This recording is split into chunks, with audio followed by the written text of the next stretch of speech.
आज दुनिया में बहुत बड़ी बड़ी कंपनी हैं, मल्टीनेशनल कंपनीज हैं जो बहुत सारा पैसा कमाती है, बहुत सारा व्यापार करती है, अरबों खरबों कमाती है। लेकिन इतिहास के एक दौर में एक ऐसी कंपनी भी थी जिसके सामने ये कुछ भी नहीं है, और वो कंपनी थी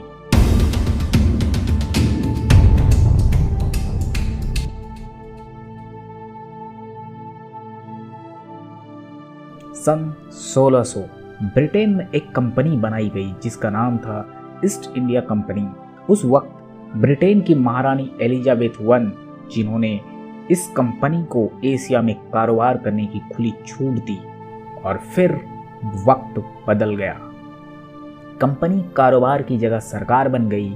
इसके कब्जे में एशिया के लगभग तमाम देश आ गए थे। आज की मुंबई, कोलकाता, चेन्नई जैसे महानगरों की बुनियाद भी इसी कंपनी ने रखी। यूरोप में एक ऐसा वक्त आया जब लोग इस कंपनी के ज़्यादातर सामान का प्रयोग करते।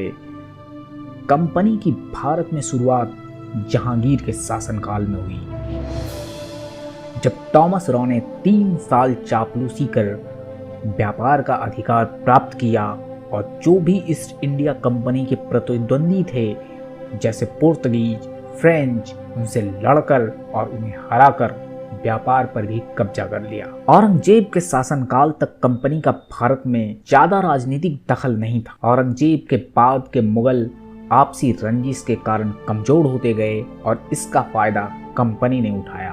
और फिर अगस्त 1765 में ईस्ट इंडिया कंपनी ने मुगल बादशाह शाह आलम को हराया। तभी से कंपनी देश भर में आगे बढ़ती चली गई। भारत में कंपनी के पास करीब 2.5 लाख से ज़्यादा की फौज थी। और फिर यूरोप में औद्योगिक क्रांति हुई, जिसका फायदा कंपनी ने भरपूर उठाया और अपने सैन्य साजो सामान को उन्नत किया। और भारतीय मुगलों के पास जो भी पारंपरिक सैन्य सामान थे, उनका कोई मुकाबला नहीं था इन उन्नत यूरोपीय सैन्य सामानों से। तो इन सब कारणों की वजह से भारत में ईस्ट इंडिया कंपनी दिन प्रतिदिन मजबूत होती गई, और भारतीय व्यापार कमज़ोर होता गया। धीरे धीरे कंपनी ने राजनीतिक मामलों में भी हस्तक्षेप करना शुरू किया, और एक दिन इसने पूरे भारत पे कब्जा कर लिया। अब आते हैं कंपनी की जो कल्चर थी। 18वीं और 19वीं सदी में ईस्ट इंडिया कंपनी के कर्मचारी सबसे ज़्यादा वेतन पाने वाले लोगों में से एक थे।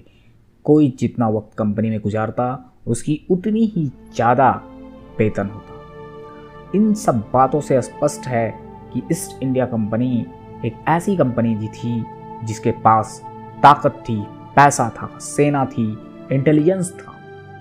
इसने भारत समेत कई देशों में अंग्रेजों का राज स्थापित किया। ईस्ट इंडिया कंपनी चीन से रेशम और चीनी मिट्टी के बर्तन खरीदती थी। सामान का भुगतान चांदी में करना पड़ता था, क्योंकि उनके पास कोई भी ऐसा उत्पाद नहीं था जिसकी चीन को आवश्यकता हो। आगे जिसका जिक्र होने वाला है, उससे कंपनी की चालाकी झलकती है। कंपनी ने इसका एक उपाय निकाला।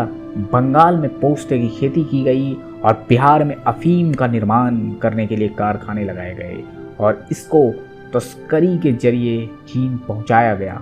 उस समय तक चीन में अफीम का बहुत कम उपयोग किया जाता था।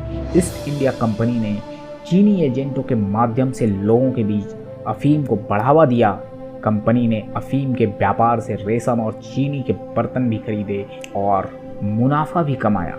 इस कंपनी ने मानवीय त्रासदियों का फायदा उठाया, जैसे कि बंगाल का भीषण अकाल।